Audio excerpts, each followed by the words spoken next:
അപ്പോൾ നമ്മൾ ബിസ്ക്കറ്റ് ദോശയുടെ മാവാണ് ഉണ്ടാക്കാൻ പോണേ. അപ്പോൾ ഫസ്റ്റ് ബിസ്ക്കറ്റ് ഇടണം. ഏതെങ്കിലും ബിസ്ക്കറ്റ് എടുത്തിട്ട് ഇനി ബിസ്ക്കറ്റ് എടുക്കുമ്പോൾ നമ്മൾ നന്നായിട്ട് ക്രാഷ് ചെയ്യണം. പൊടിയാക്കണം. നന്നായിട്ട് പൊടിയാക്കിയിട്ട് ക്രാഷ് ചെയ്ത് കഴിഞ്ഞിട്ട് ഇനി ഇതിൽ വെക്കണം. ഇനിയുണ്ട്. ഓക്കെ, ഇനി നമ്മൾ പാലൊഴിക്കണം ഗൈസ്.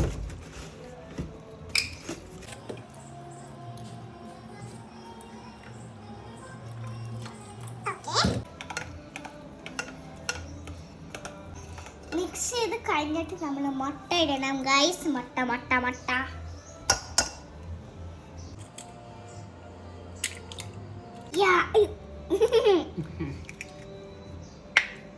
ഇനി നമ്മൾ സോൾട്ട് ഇട്ടാൽ നമ്മൾ മിക്സ് ചെയ്യണം. നമുക്കൊന്ന് മിക്സിയിൽ അടിച്ചെടുക്കാം ഗൈസ്. മിക്സിയിൽ അടിക്കണം ഗൈസ്. നമ്മൾ മിക്സിയിൽ അടിച്ചു തന്നു. നമുക്കിനി ഒഴിക്കാം ഗൈസ്.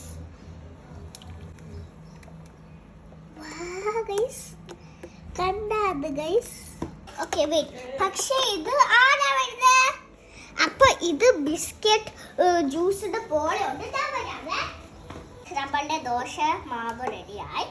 അപ്പോൾ നിങ്ങൾക്ക് ഗീ വേണമെങ്കിൽ ഗീ ഒഴിച്ചോ, ഗീ വേണമെങ്കിൽ ഗീ ഒഴിക്കണ്ട. താഴെ പോകരുത്, അമ്മ ഹെൽപ്പ് ചെയ്യാം. അയ്യോ,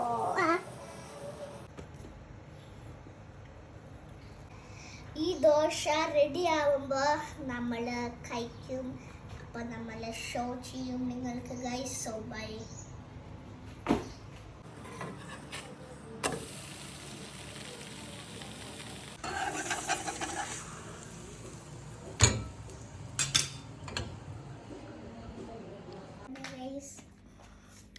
Wow.